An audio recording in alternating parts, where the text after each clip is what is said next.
Testing. All right, can you hear me now? Okay, that sounds like you might be able to hear me. But maybe no music. I'm trying to get some music playing in the background as well, but that's might be why the audio got stuffed up. Just waiting for someone to see. Yes, you've got audio. Okay, cool. Welcome.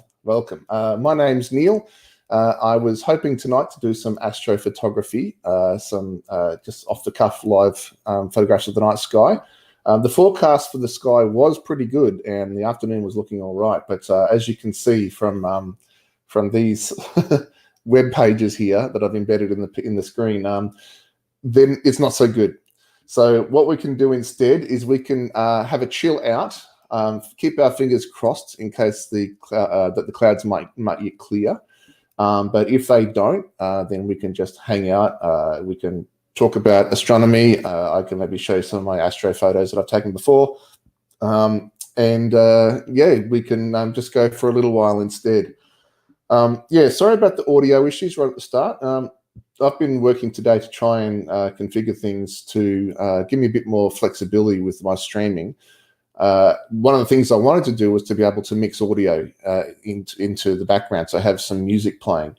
But unfortunately, that seems to have not worked out to plan, so there's a few things I need to work out there. But I have managed to integrate using a software called OBS, which lets me take more control over what I show on screen than StreamYard does by itself. StreamYard's still great for pushing it out to the streaming platforms, but OBS lets me put stuff like these web pages in here. So over here, we have got the all-sky camera set up at Mount Bennett Observatory. So that's updating every 30 seconds with an image of the sky over the observatory right now. Now, I live about 5 minutes drive from there, so that is as close enough to my sky as I really need. And over this side, I've got a live feed of the Himawari 8 satellite, which shows cloud cover over Victoria. And the little plus you can see there is roughly where I am located. So as you can see right now, it's right over the top of it. So that's a bit unlucky. If you go maybe 100 kilometers north, it looks like it would have been fine. So that's why it was hard to make the prediction. If you're off by 100 kilometers on the scale of the globe, which is the size of the model that predicts the clouds, then you're completely wrong in this case. I've also got it set up so that I'm also watching the computer set up there with a telescope, which I did set up just in case it cleared. And what we're looking at now is the view through the polar alignment camera. And we can see maybe a couple of stars there, but it's not enough for me to be able to get a polar alignment, and certainly not enough for imaging, unfortunately. So I am just going to catch up with the comments and see if there's any questions I can already answer, but it's fantastic to see lots of you here, even though it is a cloudy night. So that's fantastic. I appreciate you hanging out with me nonetheless. All right, so lots of people saying hello and commenting that there was no audio. Thank you for letting me know, folks. What have we got? Yes, indeed. We have some of the staff from MBO here in the chat, and they are going to help answer questions that if I don't get to them, although I should have plenty of time to do that tonight, and just make everyone feel welcome. So say hello to the MBO folks, everyone. Kelly says she's looking out towards the observatory and sees that there might be a break in the cloud coming. That'd be good. I hope it's a big break, because it takes a little bit of time for me to get everything set up and polar aligned. So I was hoping to get that done before I started the stream. But if it clears, I'll just have to go outside for 10, 15 minutes to align the telescope so we can get some images. Let's see, what else have we got? Time to Google some images. Well, I don't need to do that, actually. I have a catalog of my own, so I can show some of those. Alan asks, Alan Joey, what made you get started in this? I've always loved astronomy ever since my dad introduced me to Carl Sagan's Cosmos when I was a kid. And I've had a passion for photography for about 15 years. So in the last 10 years or so, the technology for digital photography has caught up to the point where I am able to to combine those two interests. I can enjoy taking photos of the night sky. So yeah, it just is a natural thing to combine together the two of my passions, photography and astronomy.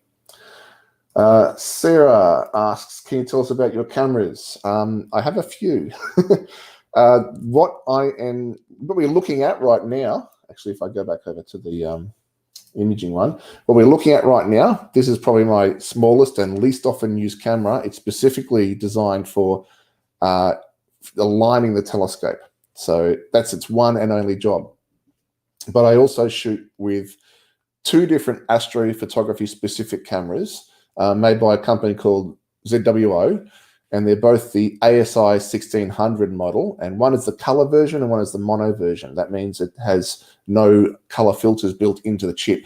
That means it can get higher resolution and sensitivity, but I have to take photos with filters to do that.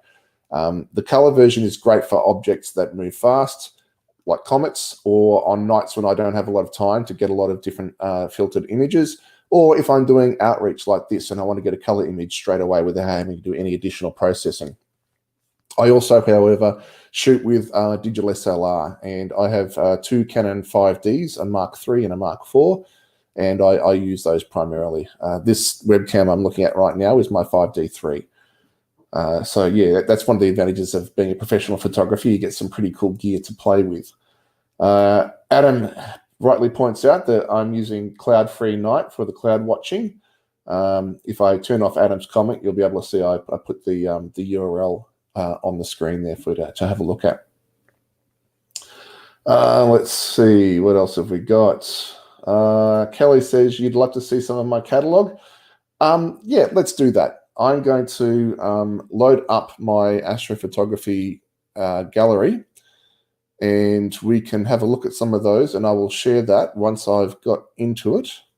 And the reason why I'm not sharing it yet is because I also do some art nude photography, and I know that not everyone appreciates that. So I will get to the position, to the photos before those art nude photos come up, and so they won't be annoying to anyone that doesn't like that.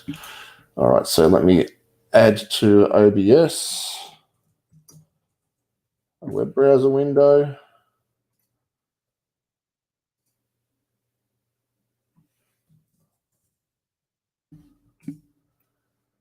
And I will use that one. And let me just crop out the interface so you can just see the photos. All right, can you see that? I think that the StreamYard's showing that it's telling me that it's showing.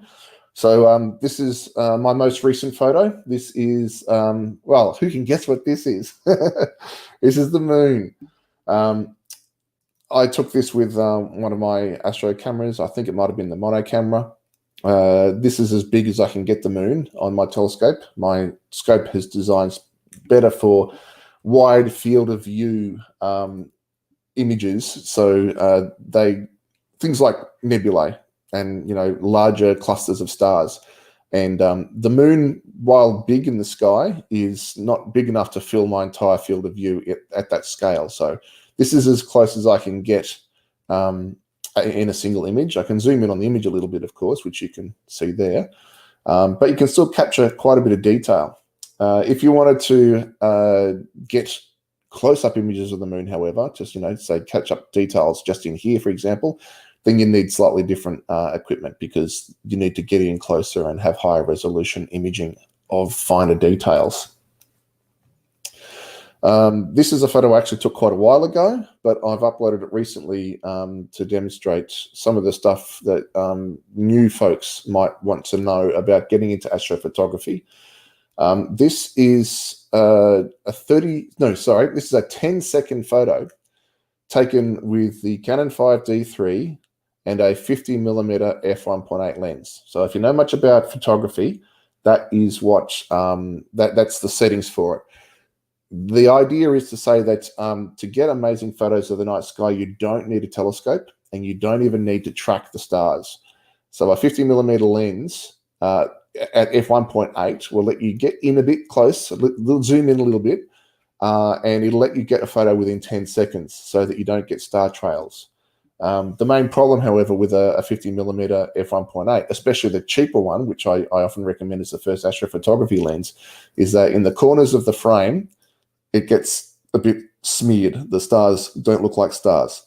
And that's the cost you have of shooting with a wide aperture on an affordable lens. If you wanted to spend 10 times as much on, $2,000 on a lens, then you could get a photo like this without these shapes. But is it really worth it? Is spending $1,800 more worth it to get rid of those, the flaring stars, when you can get an image like this, with a $200 lens? So if you've got an SLR already, anything within, the last 5 years, and you've got $200 to spare, the Canon or any manufacturer's 50mm f1.8 lens is generally going to be around about that price. And it can get you images like this.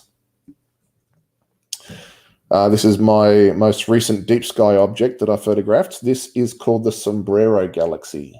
Can you guess why? It does look a little bit like a sombrero hat. This particular one is, I think it's about 30 million light years away. Someone could look that up for me to confirm it, but it's a big, bright galaxy, about half the size of our galaxy. But it's very distinctly shaped. It's an elliptical shape with a flat plane of stars through the middle and a very uniform band of dust running across that, which is unusual for most galaxies. They don't usually have this sort of structure. They're a bit more either uniform, so they don't have a plane of stars through the middle, or if they do, they're usually spiral. They usually have spiral arms, and the dust is spread out a bit further rather than in a smooth band like that. Let's go to the next image. And while you all look at that one, I'm just going to check on the comments just to catch up. Oh, someone's bragging that Sydney is clear skies. That's wonderful for you, Joanne. I'm very happy for you. Unfortunately, can't help much here tonight. We got Mary requesting some cat action. I would love to show you Arky, but he has been very annoying tonight. So I haven't been able to. I had to feed him a snack to get him out of my hair. And I just realized that when I added the web browser, I didn't put my camera back in. So not that I've got a big head or anything. I do want to be able to make eye contact with you. So let me just copy the camera settings from that view, paste it into here, and there we go. Hello, I'm back. So yes, Arky, I did give him a bit of a snack earlier so that he didn't bother me too much. Michael wants to know what my first camera was. The very first camera I ever got to play with was a gift from my dad. It was a secondhand SLR film, and it was a good camera for its time. But I was a young student. I didn't have an income, and each photo cost about $1 to buy the film and get printed. And that's sort of, back in the 80s as well. So that was probably, maybe $1.50 now or more. So I never really had the funds to pursue photography as a hobby at that time. So I enjoyed it, but I didn't get to do too much with it. But later on, when the digital revolution came along, I got a Canon Photix or something like that, a PowerShot actually, just a 2 megapixel one with an 8 megabyte card. Very early days. But that was enough to sort of convince me that, I wanted to get into this as a hobby, and that's when I started buying my SLRs. My first SLR was a Canon, Sigma SD10, one of Sigma's very early bodies. All right, let's see. What else have we got in the comments? Here's one I prepared earlier. Indeed, you got to be prepared, especially when there's a lot of cloud about. In fact, let's just quickly check the cloud.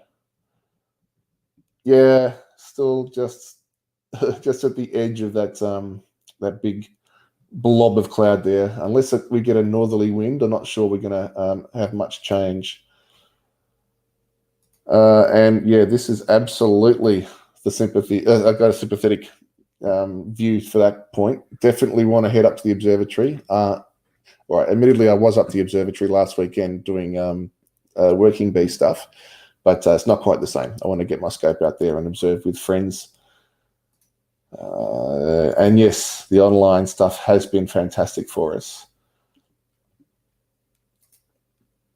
And that's because of all you folks, by the way. Thank you for coming along. 133 of you still are watching, even though it's just me talking and showing some photos.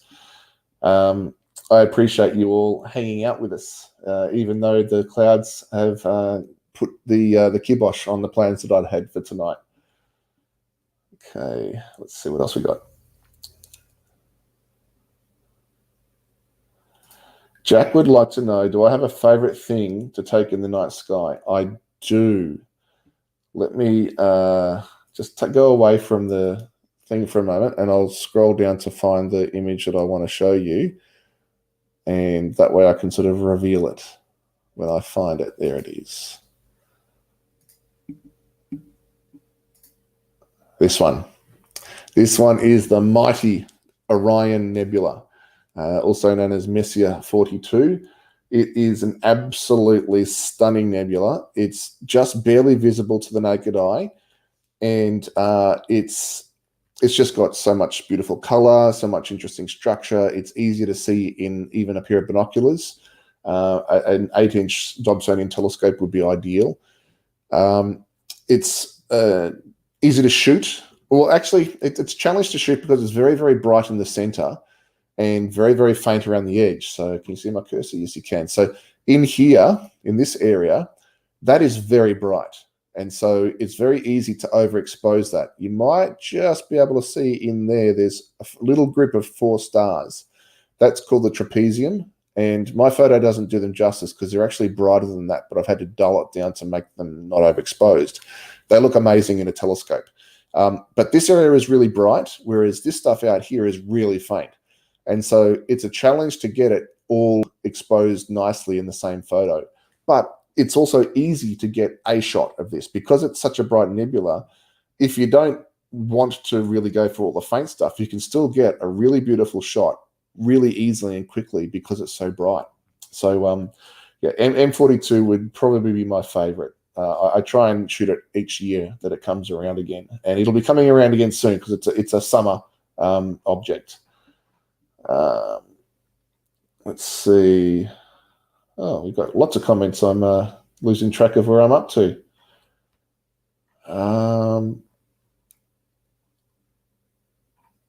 Keep the questions coming, indeed, but I may not be able to answer all of them because I do tend to go on a bit. I give very detailed answers, so that means that I sometimes can miss them. Telescope recommendation, that's a tough one. It really depends on what you want it for. If you want to get seriously into visual observing with a telescope, and you don't mind, having a moderately sized thing to lug around, I would recommend something like an 8-inch Dobsonian telescope. Dobsonian is a design that lets it move up and down, left and right very easily. You can just push it around. 8-inch is the diameter of the mirror, and those are the best all-rounded telescopes for visual. You can look through them and enjoy amazing sights all year round for the rest of your life, and you'd be satisfied with that.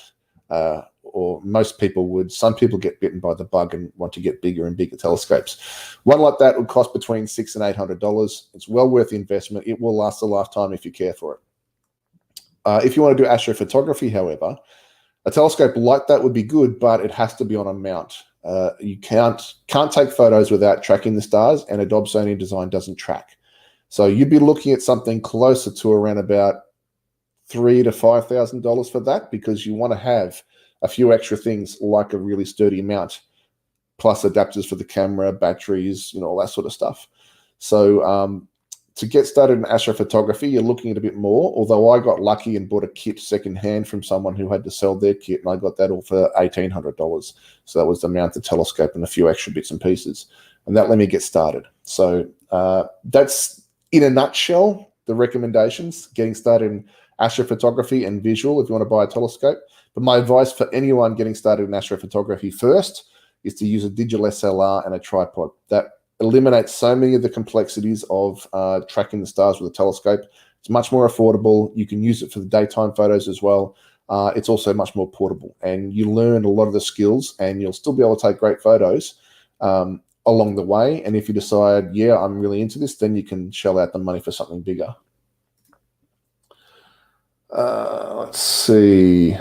When you shoot with a digital SLR and the 50mm lens for 10 seconds, can you tell us how much dark you need to have to get the shot?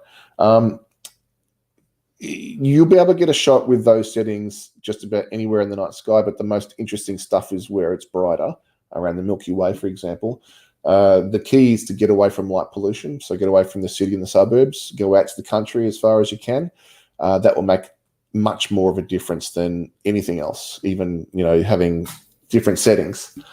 My camera's just dropped out briefly because the 5D3 has a maximum half hour on time, but it allows you it'll restart, so it'll keep going.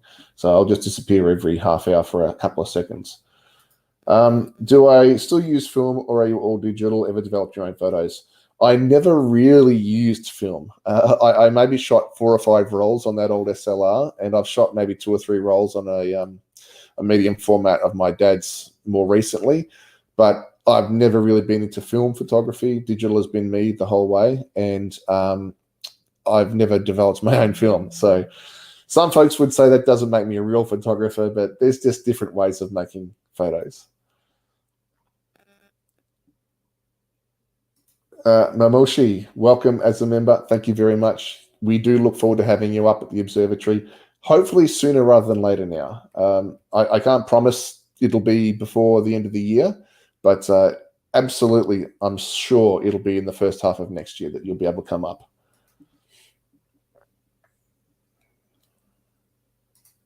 Thank you very much, Shell. I appreciate the kind words. I do enjoy sharing my passion for astronomy and hopefully inspiring others to get involved as well.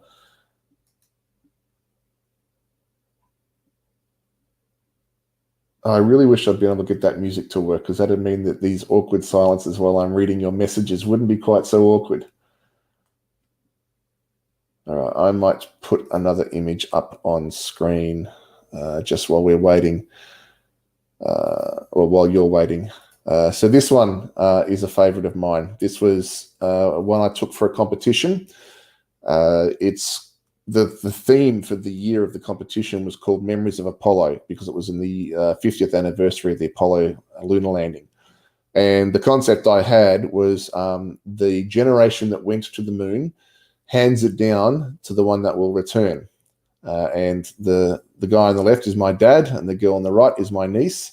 And the moon was really there, and I was lying in the grass, pressing my cheek against the ground, trying to get the angle just right, so that with my dad standing there holding his hands out like this, it looks like he was holding the moon. And I was very honored to have won that category that year.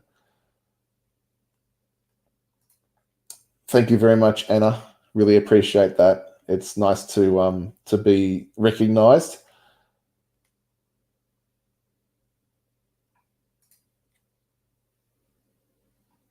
Okay, I think I'm really behind on the comments, so I'm probably going to have missed a few, and I'm scrolling down to the bottom now to catch up.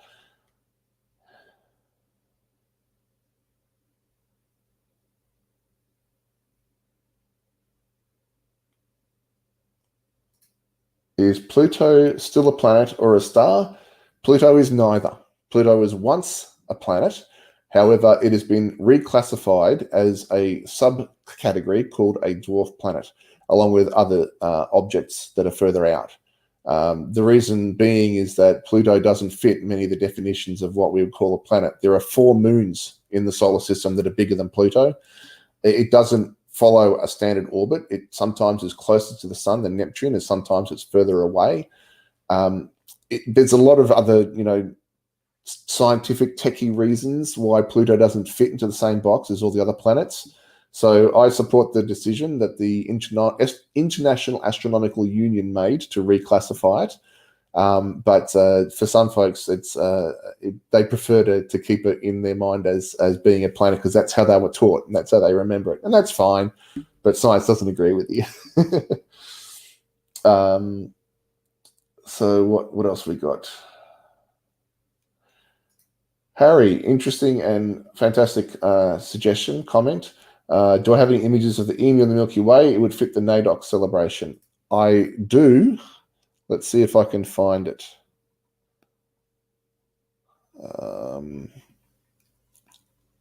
Where did I put it? There it is. So in this shot, the emu is actually sort of upside down. It's lying on its back. But this is an all-sky photo, a 360-degree panorama taken near Alice Springs in the outback. And it's done taking 6 photos around, 1 photo up and 1 photo down, and then stitching them all together. So the emu is lying on its back and arching its back here. But if you look here, you can see this little shape here. It's a head with the beak. Coming down here is the back of the emu. And you can see the bulge going out here is the sort of the big, round body of the emu. You know how they've got these sort of fat bodies and then the long necks. And there its feet sort of coming out the back there. And the emu was a constellation that was recognised by Indigenous Australians. And the positions of the emu in the sky at different times of the year would indicate to them when in the emu season it was. And so when they should be hunting them, when they should be collecting eggs, when they should be leaving them alone. So Indigenous Australians were some of the first astronomers in the world. And the emu constellation is one of their greatest ones because it's so big, it fills the sky, and it's just such an amazing thing when you see it. There are a few constellations around the world that are made up of clouds of stars rather than individual stars. That says something about the quality of the skies in the Australian bush.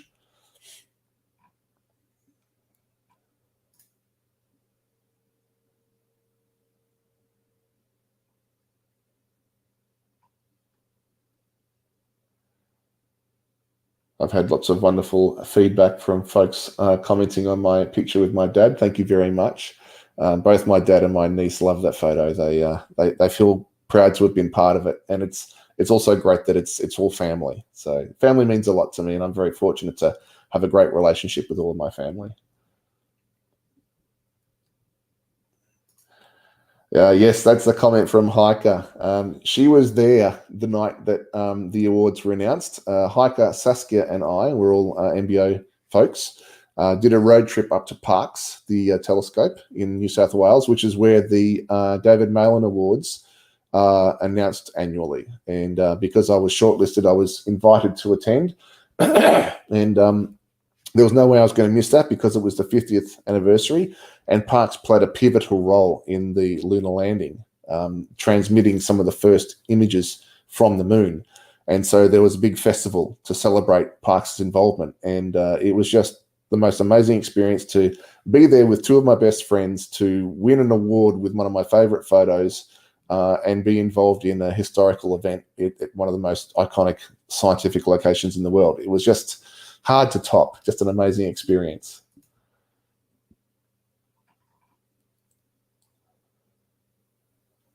All right, it looks like I've caught up.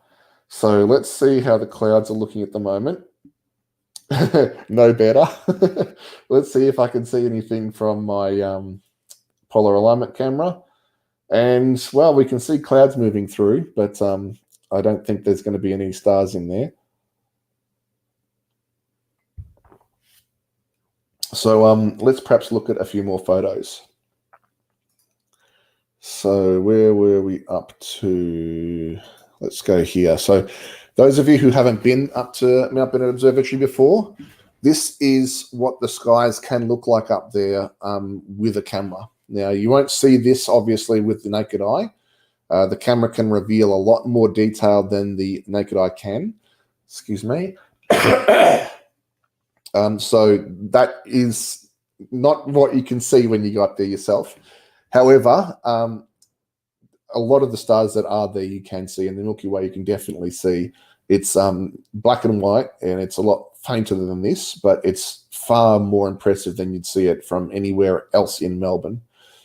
It also is a great shot here to show the 3 different observatories there. We've got the Monash Dome here in the middle, which is the historic dome built by Monash University, which contains the 18-inch equatorial mounted telescope. Over the left here, we've got what we affectionately call the Chook Shed, but that was built in the mid-80s as a computer-controlled optical telescope for taking measurements of star brightnesses. And when COVID hit, I was in the process of refurbishing that to turn it into an astrophotography training center. So that's still going to happen. So if you want to learn astrophotography, become a member of MBO, and hopefully one day you'll be in this chook shed learning how to take photos of the sky that looks like this. And over here, we've got our newest observatory we call the Celestron Dome, in recognition of the contributions made by the company Celestron, who helped us get the telescope that is mounted in there. And that is a fully computer-controlled robotic scientific instrument, which can be used for scientific observations, astrophotography, and visual observing as well. So it's a very flexible instrument, but it's limited to members only. So if you come up on a public viewing night, you'll get to see through the Monash telescope, but that's all that the public have access to. The members get access to the other equipment as well. Okay, do I have any images of M6 or M7? I don't think I've got one of M6, but I do have one of M7. Here we go. This is Messier 7 or M7. It's also known as the Ptolemy cluster. This is in the constellation of the Scorpius, and it just hangs off the bottom of the tail, and it is visible naked eye as a fuzzy patch. It's a beautiful, beautiful cluster, and I've just seen a question about how to join, so I'm just going to pop that ticker up. So that's how you can join MBO if you're interested. But let me just turn off Christy's comment so we can see the full photo. Sorry, Christy. One of the things I love about this particular cluster is that it is set in the foreground against the Milky Way. So the background is just absolutely dense with stars, as you can see there. Every dot here is a star, and I wouldn't want to count them, but there'd be millions of them. The other cool thing is that the Milky Way core is kind of yellowish in tint because it's older stars. They've lived longer. They've migrated more towards the center. Older stars have cooler temperatures because blue stars are hotter stars, and they're so hot that they don't live very long. They burn through all their fuel very quickly, and they burn out and die within the matter of a few 100 million years, as opposed to a few billion years, which other stars can live to. So you don't see many blue stars in the center of the Milky Way galaxy because that's where the predominantly older ones congregate. But this cluster here is much closer to the Earth than the background stars, which are the more yellow ones that you can see there. You can also see some darker lanes of dust, which are dust and gas, which are not illuminated by nearby stars, but they're thick enough to block the light from behind them. What's the most distant object I've photographed? I think that would probably be one of the galaxies, and because the further away they are, the fainter and smaller they look. So most of them would be like catalog numbers only. So it's hard to say exactly which one, but it'd probably be something like maybe 200 million light years away, something like that. However, there are objects that you can photograph that look just like stars, but they're incredibly bright galactic cores called quasars. I've yet to photograph one, but they are the ones that you can photograph with equipment like mine are 6 billion light years away, half the way to the edge of the visible universe, which is really awesome. And I'll just turn off that ticker for now. Let's see. How does a nebula form? While we're discussing that, let's put up a cool photo of a nebula. Oh, and if you're wondering why this keeps coming up on the left here, I'm logged into my gallery as the administrator because that's my gallery. And by default, it pops up the option to buy the photo, which I have turned off for this album for folks. So you don't get annoyed by that every time, bugged by it every time you go and look at a photo. I just have to close it again.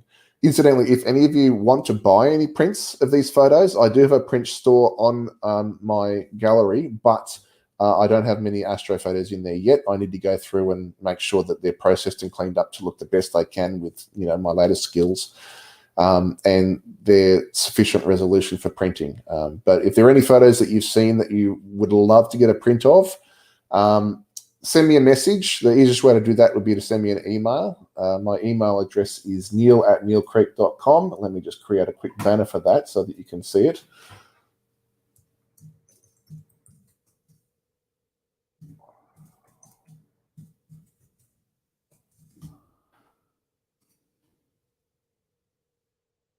So if you want to get in touch with me, you can do it that way, and you can request a print, and I'll look into getting that sorted for you.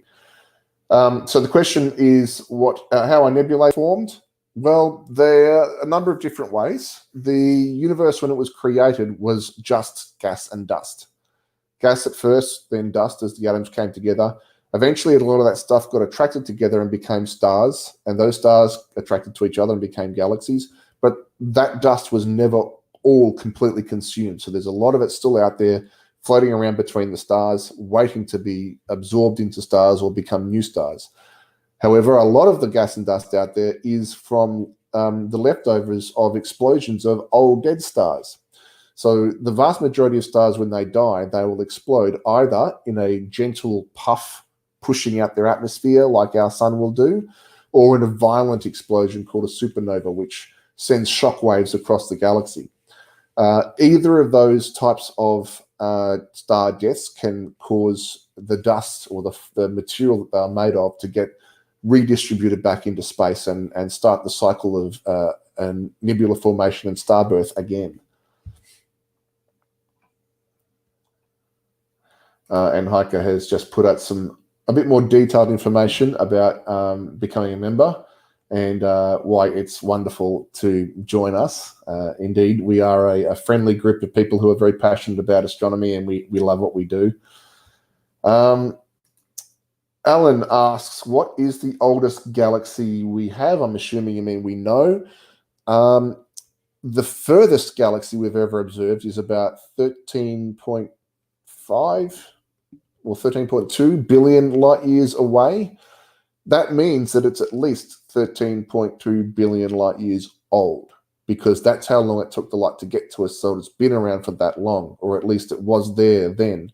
So that would have been the oldest galaxy observed. That doesn't mean it was the oldest possible galaxy, because it's the one that we can see at the most distance.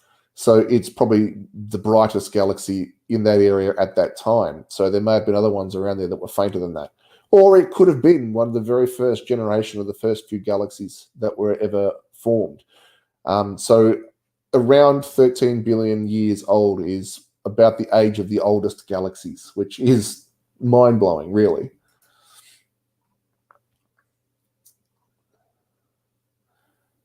Any pictures of other planets? Yes. My equipment isn't well suited to taking photographs of the planets. However, that doesn't mean I haven't given it a go. So here's my Jupiter. It's a much smaller image than the others, as you can tell, because I had to crop right in, because Jupiter is very, very small on the image scale of my telescope. But I was very pleased I was able to get the cloud bands and the red spot, which is a lovely little object. I also got a photo of Saturn, which is not a great photo. I mean, when you look at it through a telescope, you can see more detail than this. You can see the gap between the rings, usually, but I didn't manage to capture that. So I wanted to get it because, you know, it's Saturn and the rings are beautiful, but my gear is not really well optimized for getting good photos of the planets, unfortunately. And the other solar system body I've gotten a photograph of is the sun.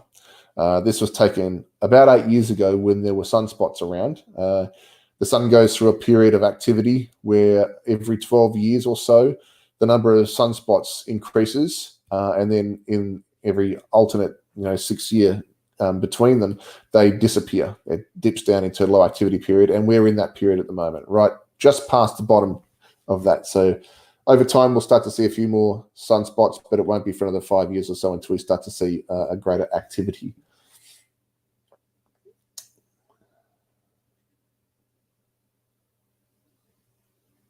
Okay, got a few questions, but I'm just going to check the clouds first of all. Still no good.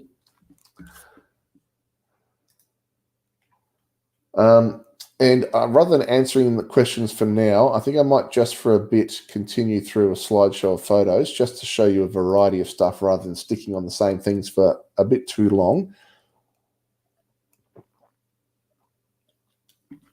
And I should turn off that comment. There we go. And I'll turn off my email as well because you've seen it. All right. So there we go, back to the browser.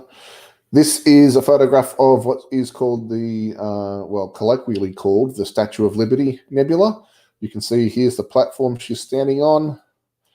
There's her sort of her gown, the head, and her arm reaching up, holding the torch.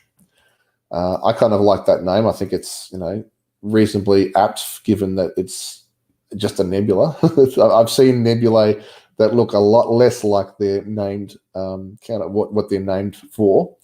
Other people I've seen have said they look like the horns on Loki's helmet from the recent Marvel movies in the last 10 years. So they think that's more like Loki than it is the Statue of Liberty.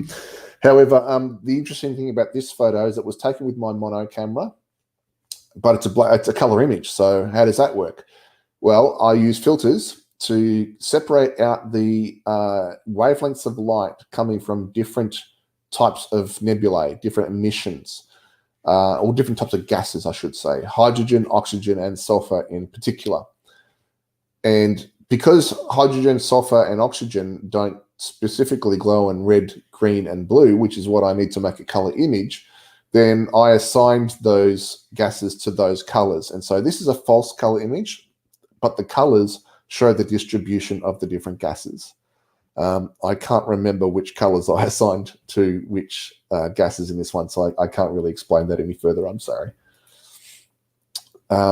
This is another photograph from up at NBO taken March last year.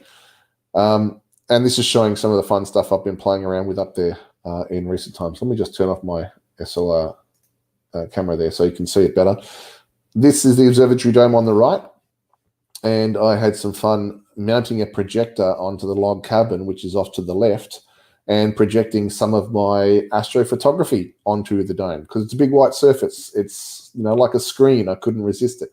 I had to try it out, and it's turned out to be something that worked really well and has been quite popular amongst the members and amongst the public when they come up for public viewing nights.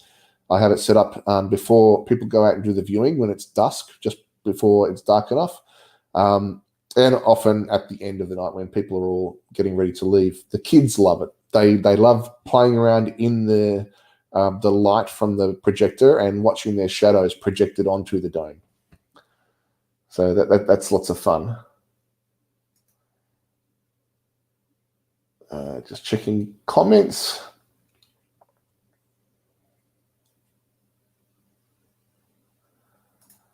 Is there something that you've seen or photographed that has surprised you?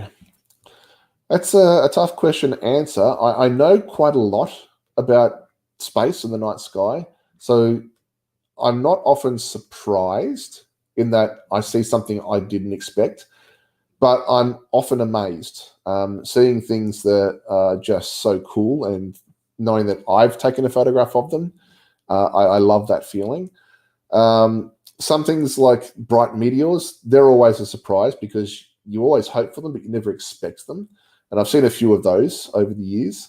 One of the weirdest things I've ever seen, which I didn't recognize at the time, I was out at a dark sky site with a number of other astronomy friends, and we saw this bright triangle appear in the night sky, which got bigger and fainter. And over the course of about half an hour, it went from a very small, very bright little triangle to being quite a broad triangular shape that was very faint and hard to see. And we were wondering what on earth it was, and it took us a while to figure it out. But someone realized that it was the exhaust plume from a satellite rocket adjusting its orbit. And so the exhaust plume was high enough to catch the sun even though it was nighttime, it was sort of still outside the Earth's shadow. And it was bright because at the start it was small and bright because the particles were densely packed with each other, but over time they spread out and became fainter and fainter and eventually disappeared. And yeah, that was weird. It took us a while to figure out what it was, but it was quite cool when we realized that it was we were actually watching a satellite in motion.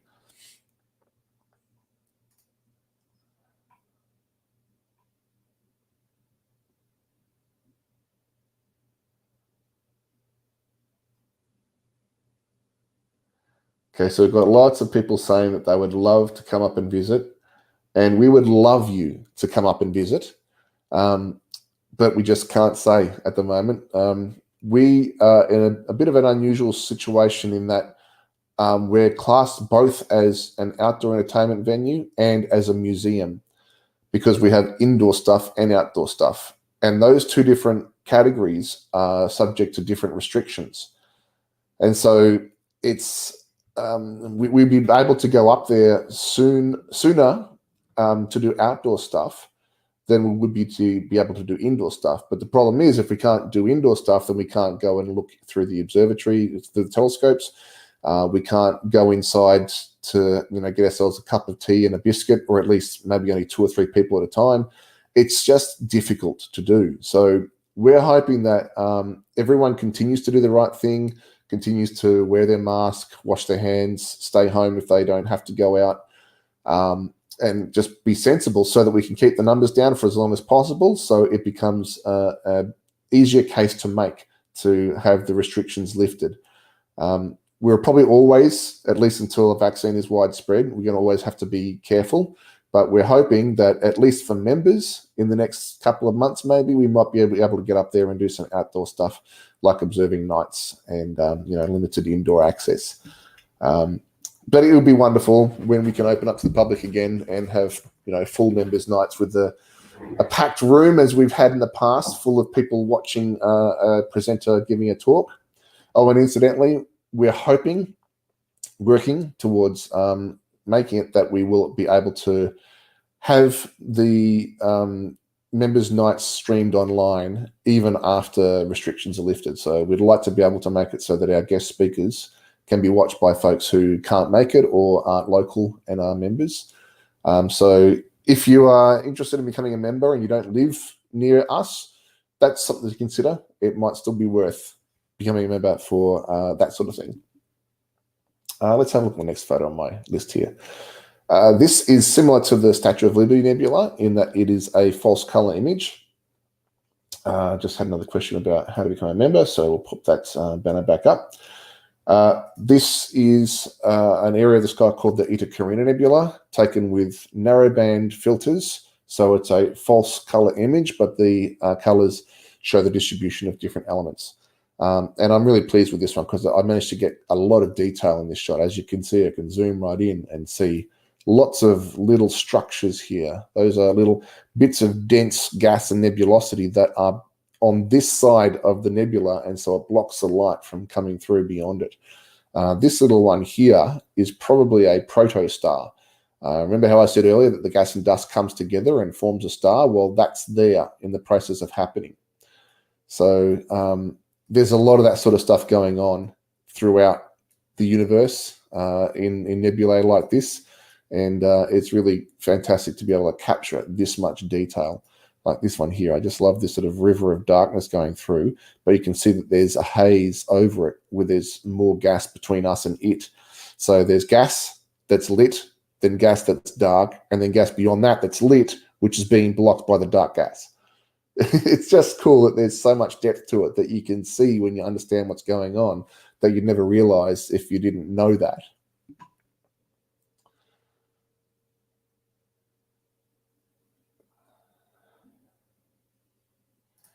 How well can you see deep sky objects like nebulae from either binoculars or a telescope? With a pair of binoculars, a good pair of binoculars like 7x50s, you can see lots of nebulae, but they will be very faint and very small. You'll be able to maybe see the shape on 2 or 3 of them, like the Orion Nebula or Itacarina, which is this one, because they're particularly big and bright. But if you want to see more than that, you'd be best to get a telescope like the 8-inch Dobsonian that I mentioned earlier. That will let you see dozens, maybe even hundreds of nebulae and galaxies and star clusters. So again, don't expect them to look like my photos. They'll be faint and they'll be black and white, but they still look amazing, and you're seeing them with your own eyes. Your eyes are capturing photons that have traveled hundreds of millions of light years in some cases to get to your eye and be perceived by you. So that is very cool, even if it doesn't look as impressive as the photos. Let's have a quick look at the clouds. Yep, there's definitely still clouds. Oh well. You're still having fun, folks?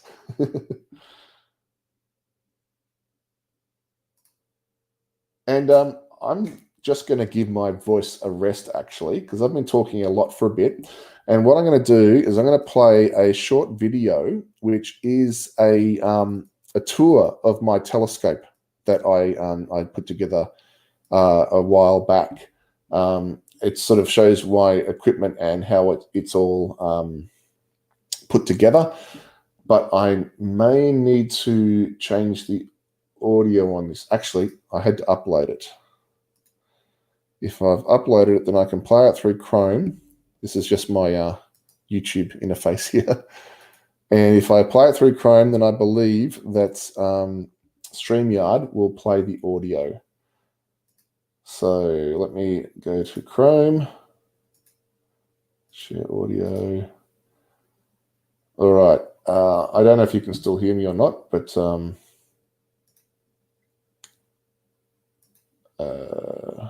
is that right? Yeah, that's right. All right. Yeah, this is just a little guided tour of my astrophotography setup, and I'm going to rest my voice for a bit.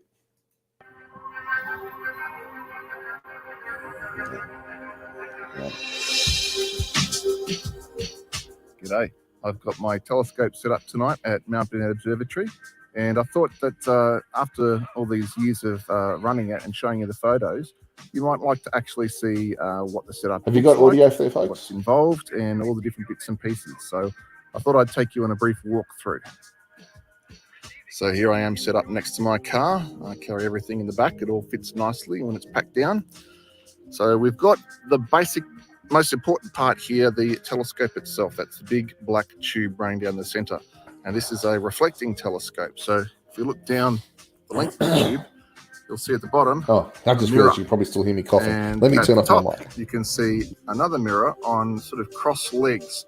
And that is what reflects the light back out the side. So the light goes down the tube, hits the mirror at the back, is bounced back up and focused through the secondary mirror, and then down this tube here, which is connected to the camera. So this red cylinder on the back there, that's the astrophotography camera. It's specifically designed for getting photos of the night sky. It doesn't have a screen, doesn't have a battery, doesn't have a card slot, doesn't even have a shutter. It's all computer controlled. It does have a couple of extra features though, such as a cooler, which you can see that grill on the back there as part of that.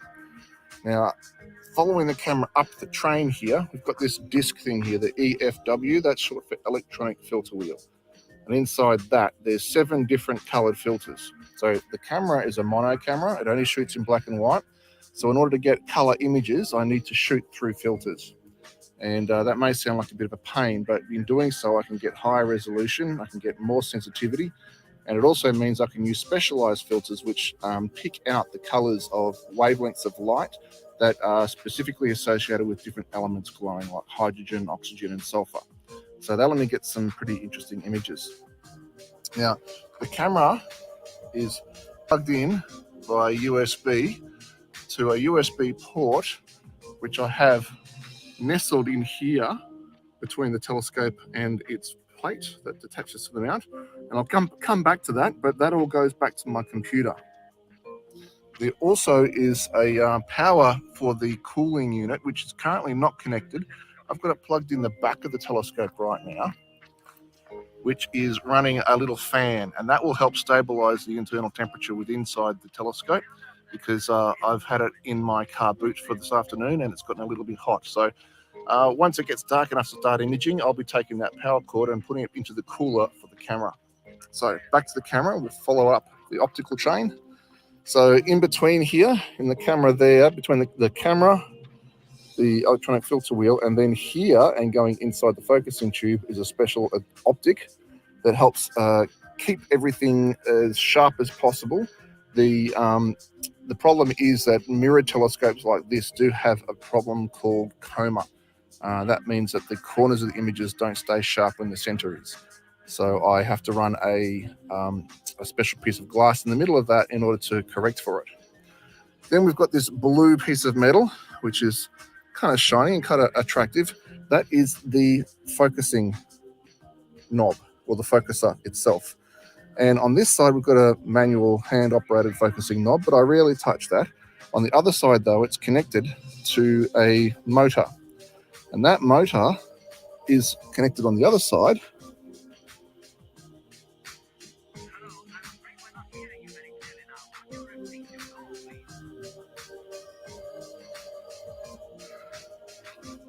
That runs off to the USB port and therefore back to my computer. So that's all computer controlled. Of the telescope, we have another mini telescope and a mini camera.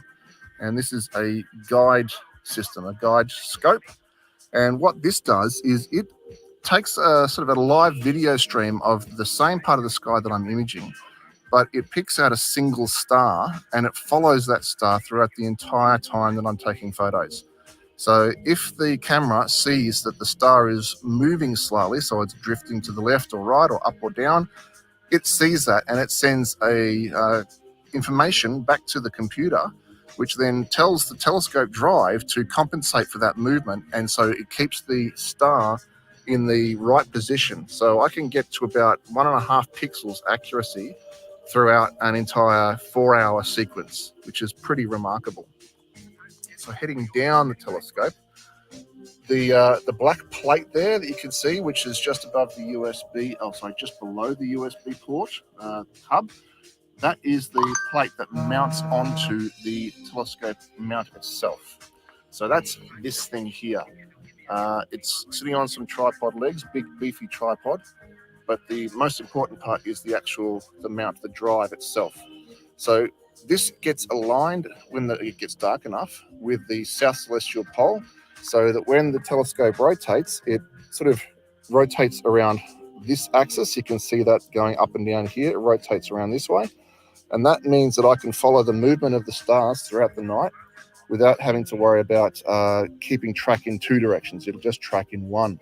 Makes things a lot simpler, and it means I can get long exposures. That's got a fairly fine and precision crafted gear inside there to keep that running as smoothly as possible. But these gears always have a little bit of an error in them, a periodic error it's called, but that's what's compensated for by the guide scope on top.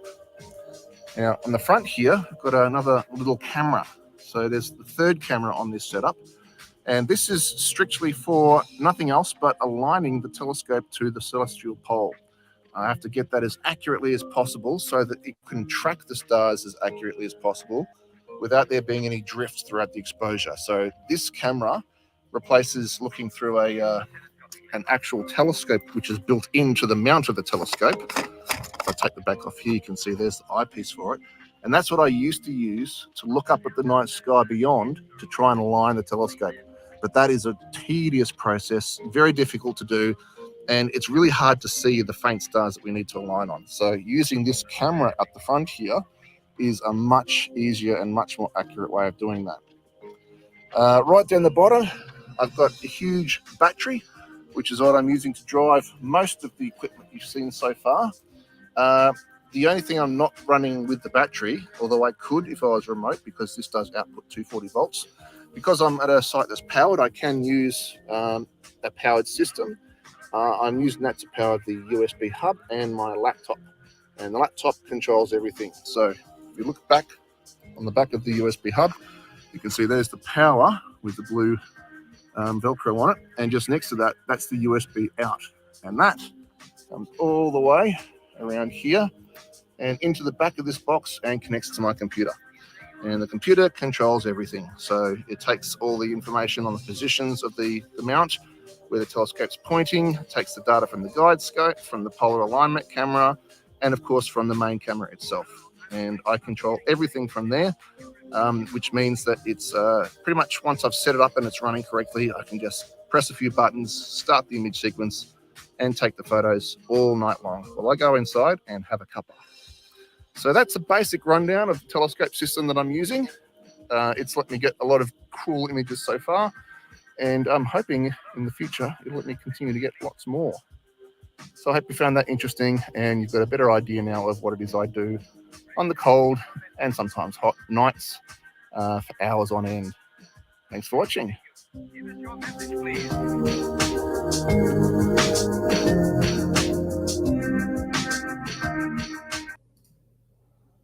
And I'm back, folks. Let's go back to the photos for the background. There we go. All right, so it's let's actually just check the clouds again. We're just skirting the edge of those clouds across Victoria, aren't we? Oh, well, it's so close, but so far, unfortunately. So what I think I might do is, if you've got any questions from that last video, then I'll be happy to take them. I'll show some new photos in the background, but otherwise, I think I'll wrap up soon. There's not much point hanging around hoping the clouds will clear, because I don't think that's likely.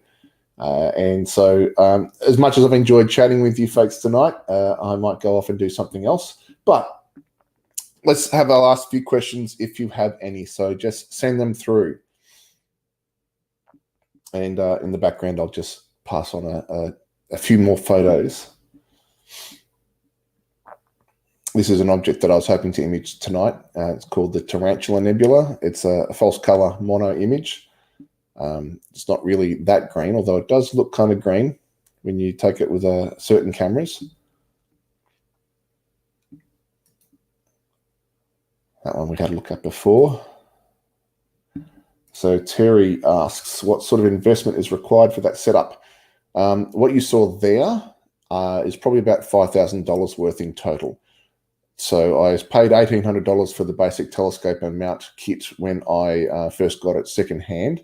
But if you add to that the accessories that I've upgraded with it, the autofocus, a new coma corrector,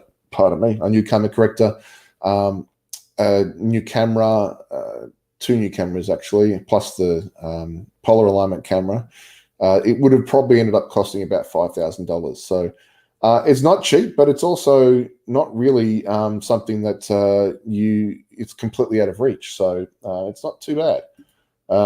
Just quickly, Kelly said, didn't catch the previous one. That's the Great Orion Nebula, which I talked about briefly earlier. Peter asks, what is the size of the telescope? It is an 8-inch or 200-millimeter diameter f4. So that means it's 4 times the length that it is the width. So it's a 800-millimeter focal length.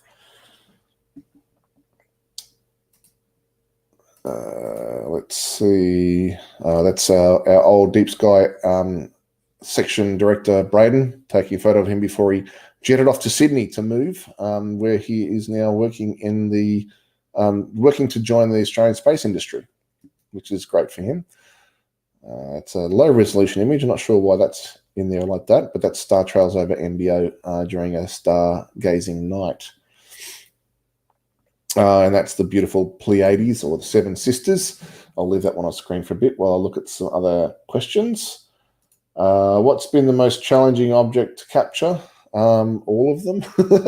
Every object has its own challenge. Some things I've struggled with and I've come back to time and time again and not succeeded. So one of those would be the Pencil Nebula, which is a supernova remnant. I've never managed to get a shot of that. I struggled for a few years to try and get a good shot of Messier 8, but that's not because it's a difficult object, but just because every time I tried it, I had equipment problems for some reason. Galaxies are always a challenge because they're so faint and many of them are very small. But yeah, it's the challenge is part of the fun. If everything was easy, then I don't think I'd enjoy it quite as much. But it is good when things just work as they're supposed to.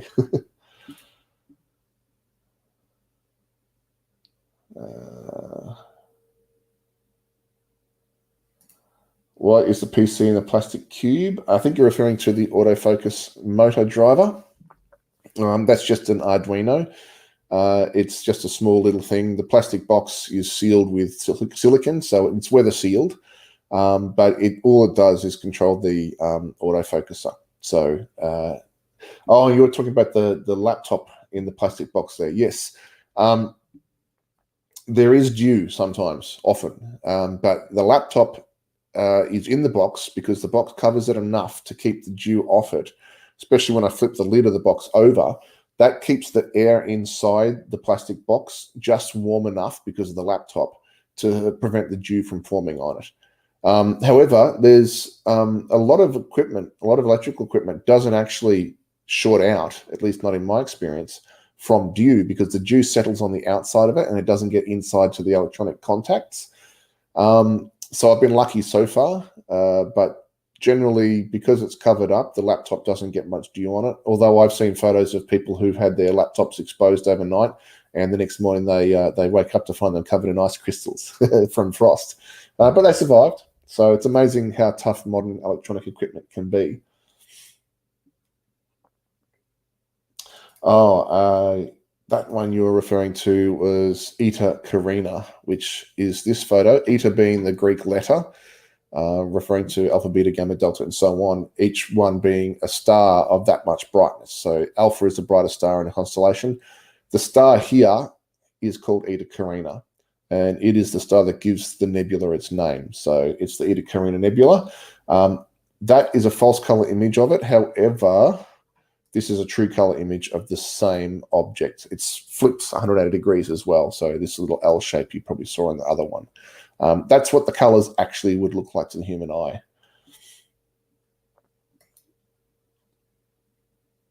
Remember the mosaic of Antares in the background that you took? Could you share that image? It actually wasn't a mosaic. It was just a wide field image. So this is... Where did it go? Here it is. This star here is Antares, the heart of the Scorpion. So if you know the constellation Scorpius, Antares is the star in the middle, and then you've got those blue stars on either side. Out the left here, you've got the 1, 2, and off the screen, 3 stars that make up the head of the Scorpion. These nebulae are all around there. They're very, very faint, so they take a lot of time to capture, but they're very big and very colorful. So it's something you need to capture with a wide field lens. So this was taken with a 135 millimeter lens, I believe, on the telescope tracking the mount. So it wasn't through the telescope, it was through the lens, but I put the lens on the mount to track it so that I could get long exposures. And it's a really beautiful area of the sky.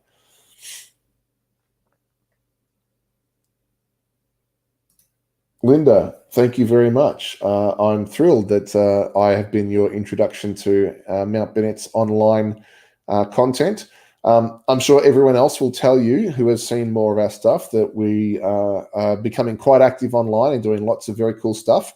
Tonight was not what I'd planned it to be, and so it could have been a bit more interesting and exciting by actually photographing the stars.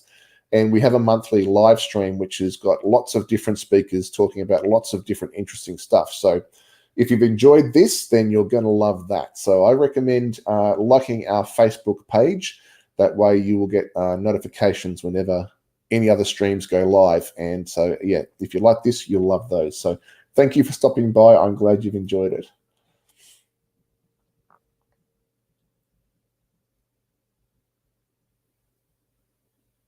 So Kirsty asks, what program do I use to adjust, clean up any images post-capture?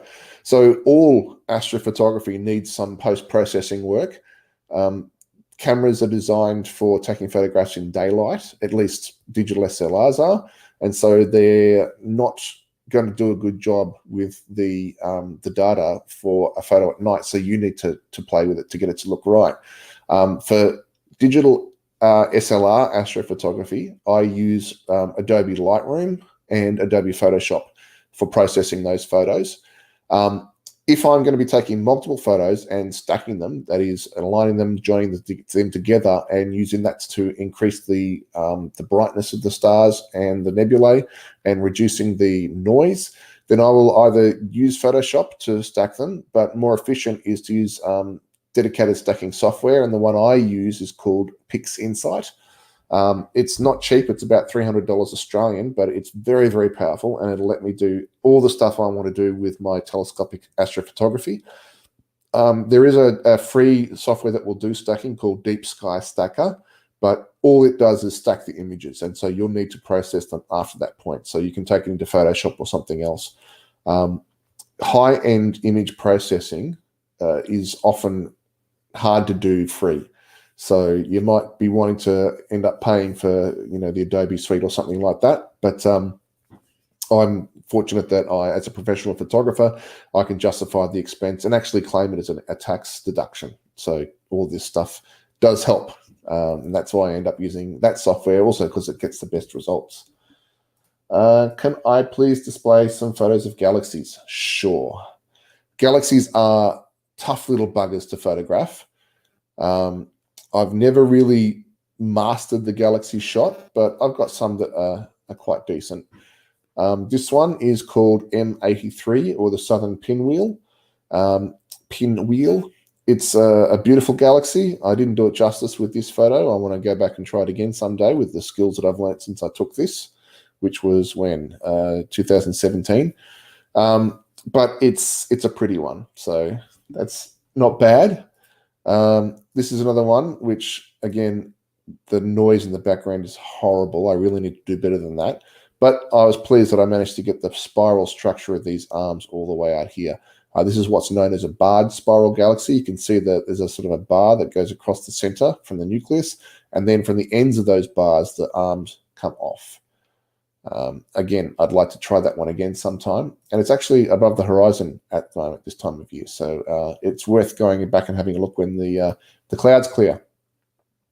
This is another interesting galaxy. This is a ring galaxy. It's the result of two galaxies merging with each other, and the gravitational interactions of all the stars in those galaxies disturbed things enough that it caused it to form this sort of structure. And there's quite a few galaxies that are like this. So it's a common result of galaxy mergers. So we've got a core here, which has sort of got a nucleus, and you can see one spiral arm here and one spiral arm here, perhaps going all the way around. So it's a very tight barred spiral there. And then you've got this ring of stars around it, which almost has a spiral structure itself. But that's all as a result of the sort of the tidal interactions of the billions of stars that are coming close to each other. And this is sort of a late stage merger where the structure has sort of settled down into those rings. My best photo of a galaxy, though, is a little bit of a cheat, because this is a very, very close galaxy. This is the Large Magellanic Cloud. You may have seen it yourself. It looks like a little faint cloud floating up in the night sky when there are no other clouds around it. And it is a dwarf galaxy, which is a neighbor of our own. So the Milky Way is about 100 million light years across. This galaxy is only 160,000 the Milky Way is about 100,000 light years across, correction. This galaxy is only 160,000 light years away. So it's within 2 Milky Way diameters from our galaxy. So that's why it's so big in the night sky, even though it's a dwarf galaxy. It's about 7 degrees across. The moon is about half a degree across. So imagine 14 moons spanning the width of that, and it gives you an idea of how big it is. And this photo was just taken with my SLR on a tracking mount with a 135 millimeter focal length lens, and it's quite nice. It's come out well. I could probably do a better job now, again, with my most recent skills. This was taken 5 years ago. But I'm actually very honoured to have a print of this photo hanging in the foyer of the Melbourne Planetarium, which no one is seeing at the moment, but it's still a great honour. So Kathy says, can I please say again, recommended beginning telescope? Or what is the minimum type of mount to give you stable hand adjustable tracking? So 2 different types of telescopes. If you want it to do for visual, then an 8-inch Dobsonian telescope is your best choice. But if you want to be doing astrophotography, I recommend not starting with a telescope. Start with a camera. So a digital SLR, a good lens, and a good tripod. That will probably set you back maybe $1,000 all up if you buy secondhand and you buy affordable but high quality stuff. And you can get amazing photos with that. So something like, let's see, this was taken with that sort of equipment, just an SLR on a tripod with a wide angle lens, or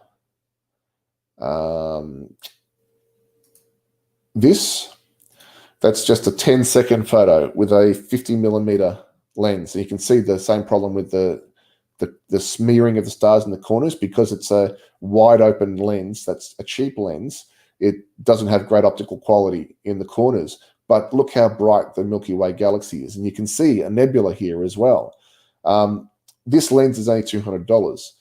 The next step up from that, if you already have equipment like that, or if you can afford more, is to buy a tracking mount for the camera.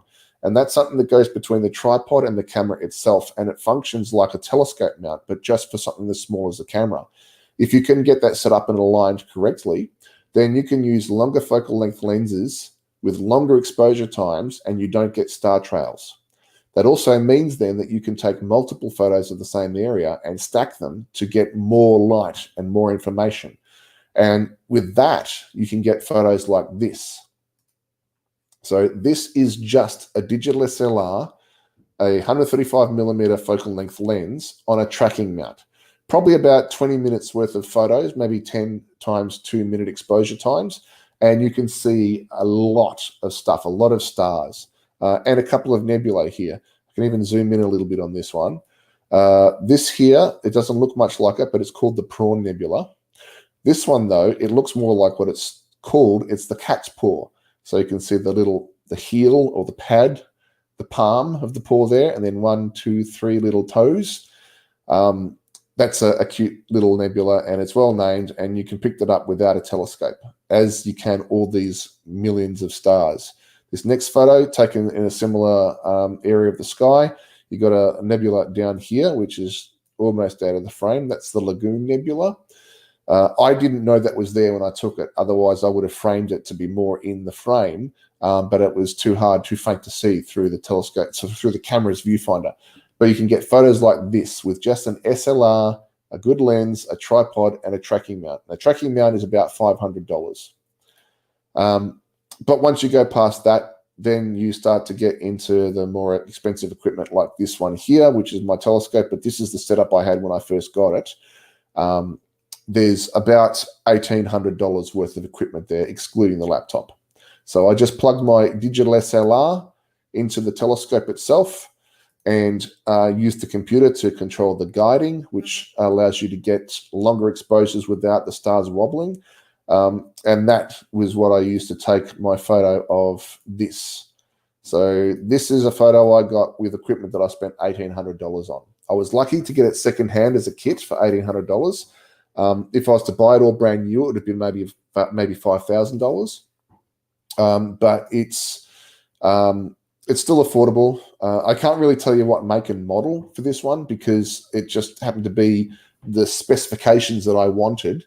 The make and model didn't really bother me too much, but I got the specs that I wanted at a price that I could afford. So the 8-inch f4 telescope on a mount which was sturdy enough to be able to take its weight plus the camera and other accessories.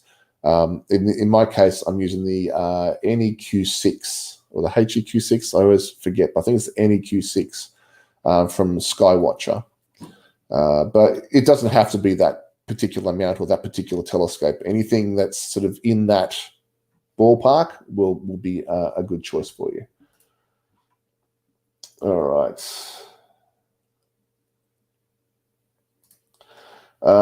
At members know if we bring a tripod and SLR lens, will you give some advice? Absolutely. I love doing that.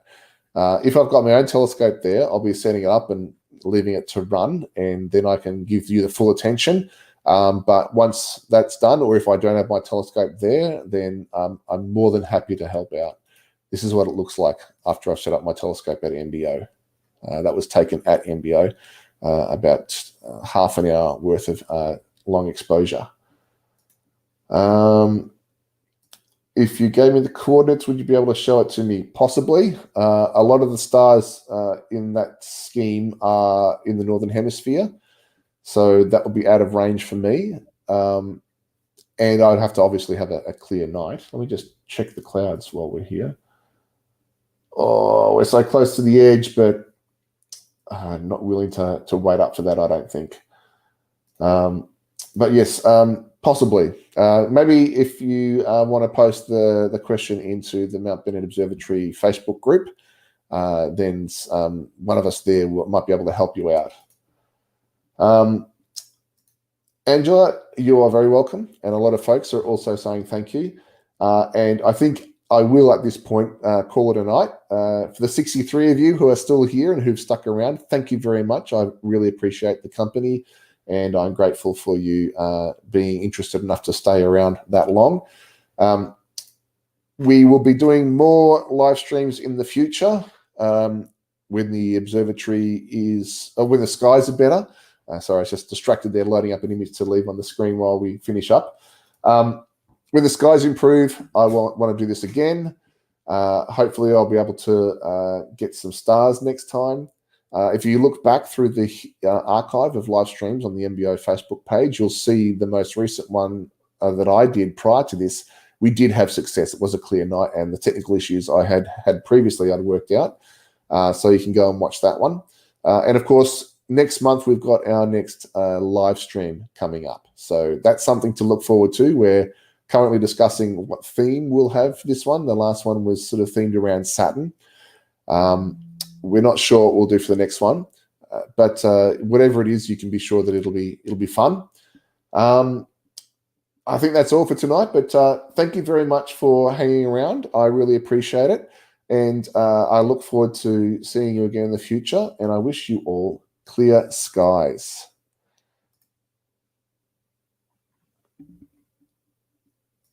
And I'll just put a video on for you.